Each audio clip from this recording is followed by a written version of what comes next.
garoomada salaxa ayaa muddooyinka ugu dambeeyay wuxuu ku soo badanaya caasimadda magaalada muqdisho iyagoo dhalinyarada ay aad u xiiseeyaan inay ku ciyaaraan garoomada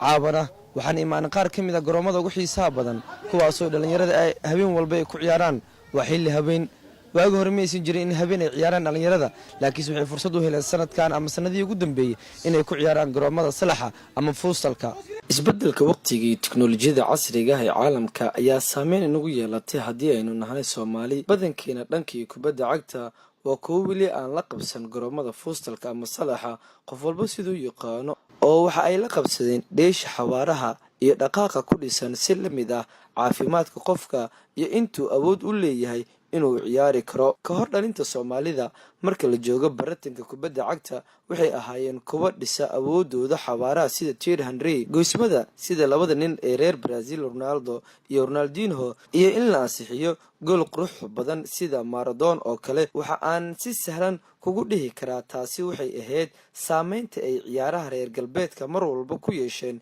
isbeddelka kubadda qaaradda Afrika daawashada xidigihii ka baxay kubadda cagta sida Alexander Del Piero, Giorgio Besti, Zinedine Zidane iyo Johan Cruyff iyo kuwa kale oo ka mid yahay JJ Okocha ayaa mar walba xidigaha Soomaalida ay kubad ahaan kaga dayan jireen waxa ay xirfadaasi xawaaraha dhaqaaqa iyo isticmaalka awoodda jirka ku soo bandhigi jireen garoomada bacaadka 10kii sano ugu dambeysay waxa kubadda cagta dunida ay u muuqataa mid la jecleysanayo taabashooyinka fudud ee kubadda marka ay ciyaartu socoto waxaana taasi iminka ku dhaga adeegaya in ay tahay wax loo baahan yahay macalinka kooxda Sky Blue Pep Guardiola kaas oo ku canbaxay falsafada tiki-takada waa xeelad sahlan ay dhalinta Soomaalida hadda ay jecel yihiin mana aan wax aad u adag kuma suurtagelayso in aad garoomada bacaadka kubadda u qaybiso sida Xavi Hernandez Paul Scholes iyo Andre Iniesta Lujan kuwaasoo caan ku ahaa baasaska qayrul caadiga ah ay garoomada ku soo bandhigi jireen xilliga ay dheeli jireen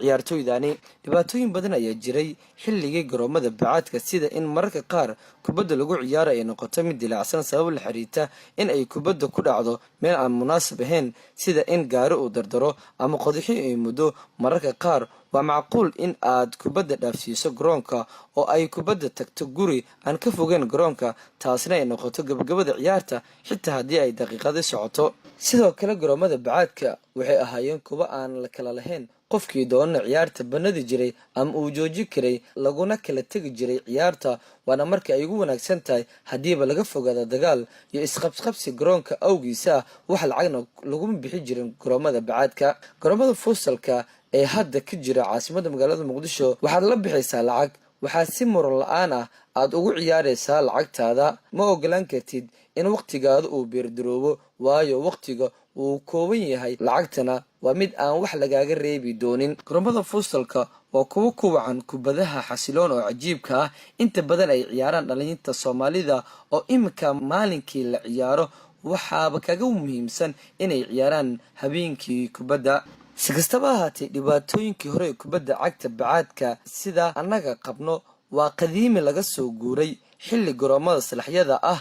badi ay dhalinta ku baratamaan wixii horena ku ilow wixii aad haysato maanta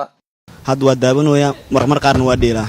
badna laakiin waa dheelaa aad u faraxsanahay in mar walba garoonkan uu ku dheelo marka hore waxa ku dheeli jirnay garoomadan oo laho bacaadka had waxa ku dheelnaa garoomada salaxa bacaadka ileen marmar qaar waa ku jabe kan laakiin ma badna halistiisa salaxyada meel xiran waaye oo dadka laga kala bixin meesha sadaarad waa dhacay waa lagu istaagaa xaasidnimo dheela kuwaas qamar ay dheelaan laakiin kan qamar maahan haday u baad fanaanada siibay hadii kale wax masiibay waa dheelay bushabka caadi u fiican tahay subaxiya oo ku dheelna subax walba oo ku dheelna inta bushabaan dheelna subaxi ma la siiyo fanaanad badna farqiga u dhaxeeya salax iyo garoonka weyn ee bacaadka salax waa kubad iska oo baashaal ah inkastoo salax inta badan dhibaatadiisa u badan yahay ay garoomada waaweyn ka fiican yihiin ma sha Allah laakiin inta badan dhalinyarada inta badan xubtaan inay salax ku dheelaan marka ma sha Allah waa idinka mahad celiya garoomada waxaan ku aadi jirnay bacaadka kaasoo dhibaato badan naga soo gaari jiray badana dhalinyarta ku eerto badana ku dhaacmi jireen misana qamaar lagu ciyaaro meeshan salaxa faa'iido badan ayuu leeyahay teeda kale qamaar iyo waxaas lagu ciyaaro salax iyo farqiga u dhaxeeya garoomada bacaadka ayaa mid kaas ah waagi hore bacaada ku dheli jirnay hadda waxaa helnay salaxyo waagi hore bacaadkii bacaadka wax badan u dheeli jiray haddana qamara u dheeli jiray haddana bacaadka lacag waa jiray hadda waxaa helna salax ku dheelino yaalka xaafadeena waa ku faraxsanna inaa oo salax aa helno salaxyada wuxuu leeyahay sharciyo lagu ciyaaro haddii ay kooxda gool laga dhaliyo waxay siibayaan fanaanad ama inay ciyaaraan bush up waa sidai ku heshiiyaan laakiinse waagi hore bacadyada dhallinyarada markay ku ciyaaraan waxay ahaan jirtay mid ay ku bixiyaan lacagooda ama ay qamara ku dhigtaan laakiin salaxa maaha mid qamar lagu dhigto keliya waxay ku ciyaaraan inay fanaanadiska siibaan ama ay bush up ay dheelaan sida ay ku heshiiyaan labada kooxood ee wada ciyaaraya cabdifataax cabdirashiid abuukar naani gol FM muqdisho